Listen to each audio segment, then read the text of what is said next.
दोस्तों, मैं उम्मीद करती हूँ आप सभी स्वस्थ होंगे और मस्त होंगे। मैं आप सभी के लिए एक नई कहानी लाई हूँ जो मैं उम्मीद करती हूँ कि आप सभी को पसंद आएगी। अगर दोस्तों कहानी पसंद आए तो एक लाइक तो बनता है। अंगद इंजीनियरिंग का छात्र है। वह अभी एक किराए का रूम लेकर पढ़ाई कर रहा था। जिस मकान में वह रूम लिया था उस मकान में सिर्फ लड़के ही रहते थे। यही एक मुख्य कारण है कि जब भी वह छुट्टियों में बाहर जाता था तो उसका ध्यान लड़कियों की तरफ काफ़ी ज़्यादा आकर्षित होने लगता है। पता नहीं क्यों, जब वह लड़कियों को देखता तो उसके सपने में खो जाता। शायद ऐसा इसलिए कि उसकी उम्र थोड़ी ज़्यादा हो गई है और लड़कों के साथ पढ़ने की वजह से हम लड़कियों से अभी तक इतना घुल मिल नहीं पाए हैं, जिस वजह से मेरा आकर्षण लड़कियों के तरफ काफ़ी ज़्यादा आगे बढ़ चुका था। अभी मेरी उम्र महज 23 साल है, लेकिन अभी तक मैंने किसी भी लड़की को अपना गर्लफ्रेंड नहीं बनाया है। तो बात उस समय की है जब मैं अपने घर वालों के साथ छुट्टियों में अपने गांव गया हुआ था।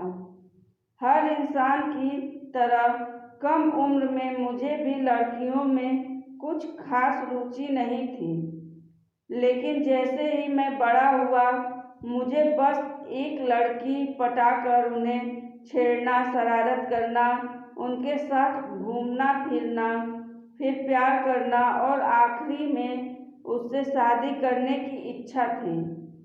तो मैं जैसे ही गांव में पहुंचा तो देखा कि यहाँ का माहौल अभी भी ज़्यादा कुछ बदला नहीं था। सब कुछ वैसा का वैसा ही था। मैं अपनी दादी के पास बैठकर कुछ देर बातें ही कर रहा था कि कुछ ही देर में एक लड़की हमारे पास आई और मेरी दादी से कहने लगी कि अरे ओ दादी, माँ ने आपके हाथ का थोड़ा अचार मंगवाया है। उस लड़की का ध्यान जैसे ही मुझ पर गया वह थोड़ा शर्मा गई, लेकिन मेरा ध्यान तो उसके शरीर पर ही ठहर गया था। मेरी दादी ने जैसे ही उसे अचार दिया वह मुझे देखते हुए मुस्कुराते हुए वहाँ से चली गई थी।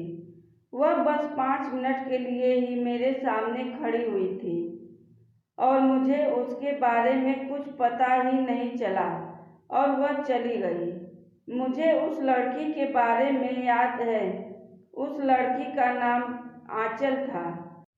जब मैं छोटा था तो अक्सर गांव आया करता था और आंचल और मैं एक दूसरे के साथ खेला करते थे। अब मैं काफ़ी समय बाद गांव आया हुआ था, इसलिए आंचल की उम्र के हिसाब से उसके उभरे हुए शरीर को देखकर तो मैं हैरान ही रह गया था। आंचल की उम्र यही कोई 19 साल होगी। आंचल हमारे घर के पास में ही रहती थी। गांव में आए मुझे कुछ घंटे ही बीते थे कि रात कब हो गई मुझे पता ही नहीं चला था। मैं सोने के लिए जा चुका था, लेकिन आंचल के ख्याल मेरे मन में आ रहे थे और इस वजह से मैं चाह कर भी नहीं सो पा रहा था।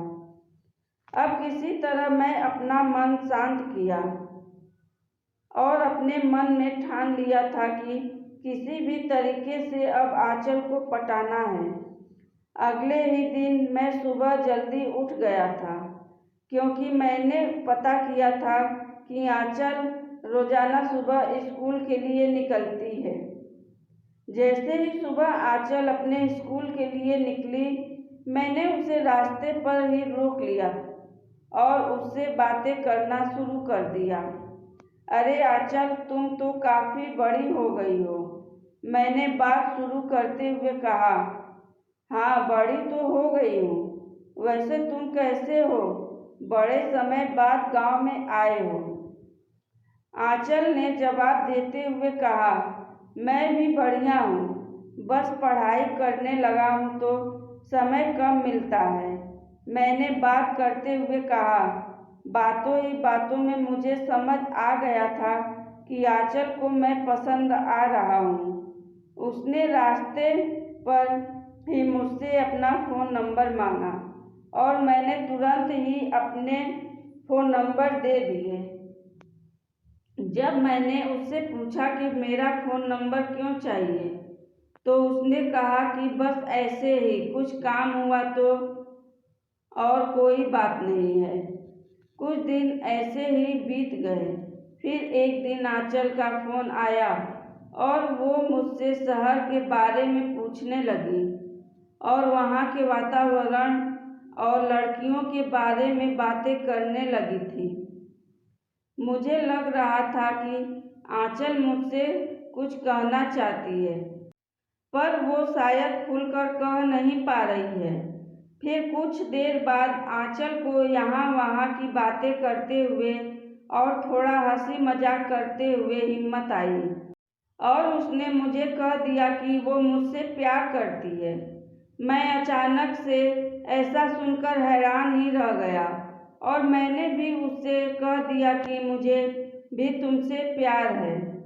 फिर हम दोनों ने मिलकर प्यार भरी बातें शुरू कर दिया।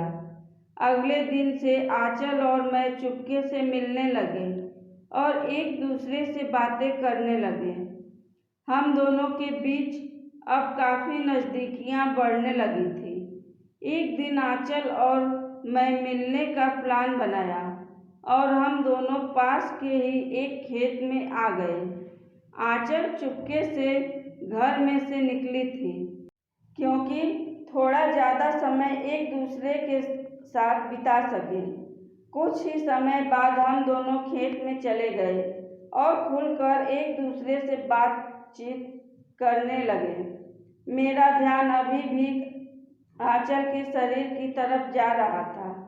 आंचल भले ही गांव में रह रही थी, लेकिन उसकी खूबसूरती काफ़ी ज़्यादा लाजवाब थी। कुछ देर बाद मुझसे बिल्कुल भी नहीं रह गया और अचानक से ही आंचल को गले लगा लिया।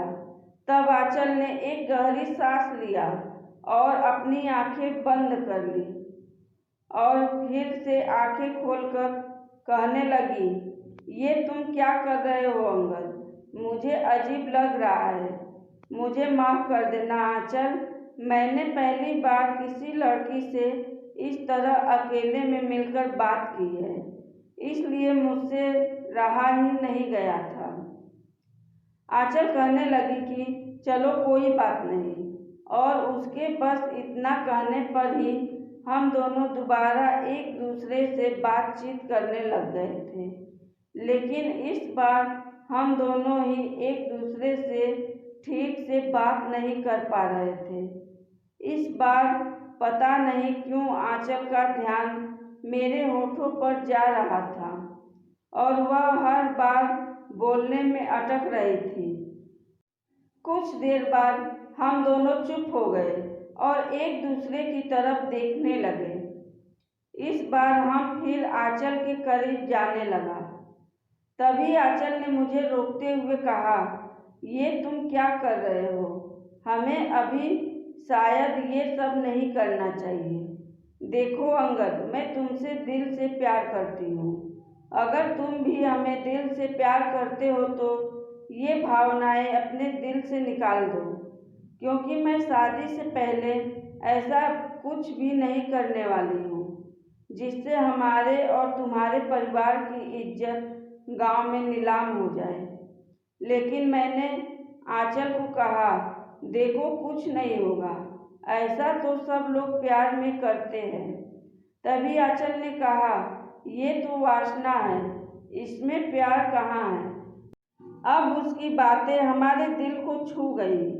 आंचल इस दौरान मेरे सर पर अपने हाथ से मुझे किसी बच्चे की तरह प्यार कर रही थी। कुछ दिन बाद हम गांव से घर आ गए थे। मेरी आंचल से रोजाना बात हुआ करती थी। मैंने उसे पूरी तरह से अपने दिल में बसा लिया था। अब धीरे धीरे 1 साल बीत गया और मेरी पढ़ाई भी खत्म हो गई। कुछ दिन के बाद मेरी नौकरी भी लग गई। तभी आंचल ने बताया कि मेरी शादी तय हो गई है और तुम कुछ करो नहीं तो मैं जान दे दूंगी। अब जिस दिन शादी था उसी दिन मैं अपने घर वालों को लेकर पहुंचा। अब मेरे घर वाले आंचल के घर वालों को समझाकर वह बारात वापस करा दिए और मैं उसी मंडप में आंचल से शादी कर ली। अब मेरा परिवार भी आंचल से खुश है और हम दोनों ने उसी खेत में पहुंचकर अपने जीवन की शुरुआत की। धन्यवाद। अगर ये कहानी आपको अच्छी लगी हो तो एक लाइक और चैनल को सब्सक्राइब तो बनता है।